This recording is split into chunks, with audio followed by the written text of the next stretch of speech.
Still struggling to achieve desired band in IELTS or PTE? Join Sirsa's Best Institute, Magnus, a language school, and experience the difference.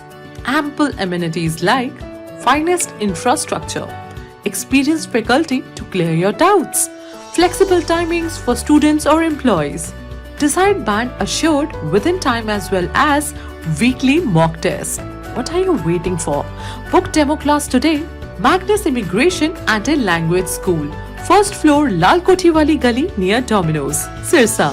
Call now 700-967-0313.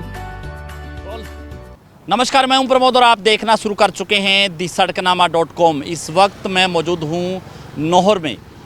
जैसा कि आप सब लोग जानते हैं कि दी सड़कनामा.com की राजस्थान चुनाव यात्रा चल रही है। राजस्थान में 25 नवंबर को वोट डाले जाएंगे।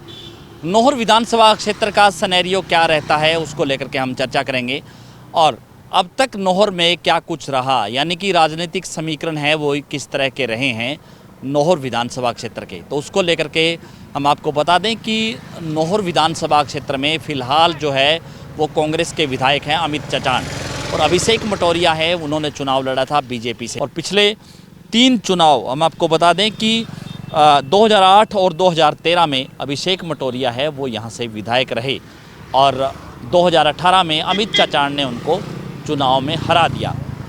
2018 की हम आपको बता दें कि कांग्रेस को यहाँ से करीब 93,851 वोट मिले थे, अभिषेक मटोरिया को 80,000 वोट मिले थे और करीब 13,000 वोटों से अभिषेक मटोरिया चुनाव हार गए थे। 2,48,000 वाली इस विधानसभा क्षेत्र में हर बार जो चुनाव होता है उसमें रोचक कई पहलू होते हैं। यहाँ पे चाहे हम आपको बता दें कि पिछली बार भी जो है सीपीएम के उम्मीदवार थे कामरेड मंगेश चौधरी, वो भी जो है अपने आप में, क्योंकि इस इलाके में किसानों की आवाज़ है वो बुलंद करते हैं। इस बार फिर से जो है मंगेश चौधरी है वो भी चुनाव लड़ रहे हैं सीपीएम से। और इसके साथ साथ हम आपको बता दें कि पिछले चुनाव में रामकिशन भाकर जो निर्दलीय चुनाव लड़े थे उनको करीब 13,000 वोट मिले थे, 13,312। इस बार फिर रामकिशन भाकर है वो चुनाव लड़ने के मूड में है। किस पार्टी से चुनाव लड़ेंगे, किस पार्टी का टिकट उनको मिलेगा, क्योंकि ये सीधे तौर पे कह सकते हैं कि अभिषेक मटोरिया को पिछली बार, क्योंकि 13,000 वोटों से अभिषेक मटोरिया हारे और रामकिशन भाकर है वो 13,000 वोट लेकर के गए थे। यानी कि इस इलाके में ये आम चर्चा है कि अभिषेक मटोरिया को हराने वाले रामकिशन भाकर थे। अगर रामकिशन भाकर चुनाव नहीं लड़ते तो अभिषेक मटोरिया आसानी से चुनाव जीत जाते, क्योंकि जाट समुदाय के अपने आप में यहाँ पे इस इलाके में अच्छे खासे वोट हैं और रामकिशन भाकर और अभिषेक मटोरिया यानी कि जाट समुदाय के 2 बड़े नेता हैं वो चुनाव लड़ने के फेर में अभिषेक मटोरिया यानी कि तीसरे जो उम्मीदवार थे अमित चचान यानी कांग्रेस यहाँ पे बाजी मार गई। इसके साथ साथ 2013 की हम आपको बता दें कि अभिषेक मटोरिया यहाँ से बीजेपी से उनको 96,000 वोट मिले थे, 96,637। अमित चचान है, उनके फादर यानी कि राजेंद्र चचान है, उन्होंने चुनाव लड़ा था जिनको करीब 69,000 वोट मिले थे। इसके साथ साथ 2008 में भी अभिषेक मटोरिया है यहाँ से बीजेपी से चुनाव लड़े, विधायक रहे, जिनको 57,000 वोट मिले थे और कांग्रेस से सुचित्रा आर्य है, उन्होंने चुनाव लड़ा था जिनको 46,000 वोट मिले थे। उस वक्त राजेंद्र जो चचान है वो बीएसपी में होते थे, उनको 43,000 वोट है वो मिले थे। 2003 की हम आपको बता दें कि यहाँ से इंडियन नेशनल लोकदल के विधायक थे बहादुर सिंह और वो चुनाव जीते थे जिनको 41,000 वोट मिले थे। सुचित्रा आर्य जिनको कांग्रेस से उम्मीदवार थी उनको 35,000 वोट मिले थे और रामकिशन हैं उनको बीजेपी से जो उम्मीदवार थे उनको 27,000 वोट मिले थे। उसी वक्त राजेंद्र हैं वो निर्दलीय चुनाव लड़ रहे थे जिनको 22,000 वोट मिले थे। 2003 के से पहले हम आपको 1998 की बता दें कि यहाँ पे सुचित्रा आर्य है वो कांग्रेस से विधायक रहीं जिनको 61,000 वोट मिले और बहादुर सिंह जो बीजेपी से थे जिनको 46,000 वोट मिले थे। और 1993 में यहाँ पर अजय सिंह चौटाला जो इंडियन नेशनल लोकदल जो के नेता थे और उस वक्त जनता दल होती थी, जनता दल से यहाँ से 1993 में अब अजय सिंह चौटाला है वो यहाँ से विधायक रहे और कांग्रेस के उस वक्त भीमराज उम्मीदवार थे जिनको 38,000 वोट मिले थे और अजय सिंह चौटाला को 44,000 वोट मिले थे।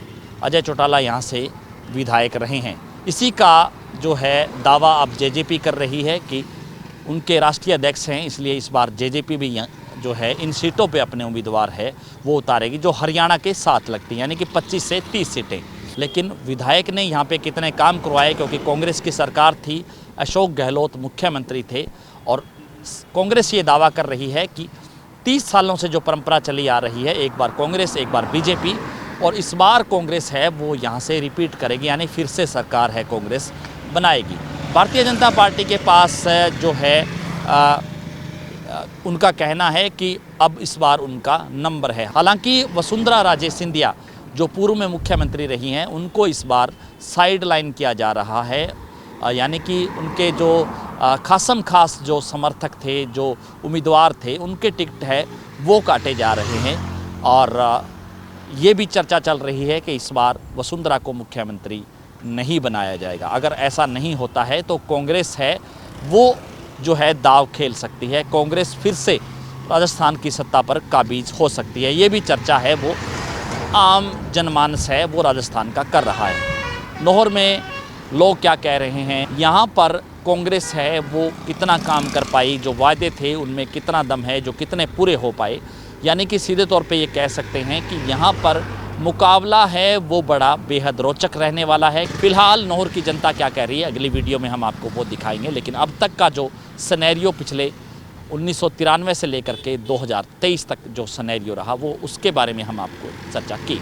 ज़्यादा से ज़्यादा इस वीडियो को आप शेयर जरूर कर दीजिए, कमेंट सेक्शन में आप अपनी राय जरूर दीजिए कि इस पूरे वीडियो को लेकर के, इस कैलकुलेशन को लेकर के आप क्या सोचते हैं। बहुत बहुत शुक्रिया।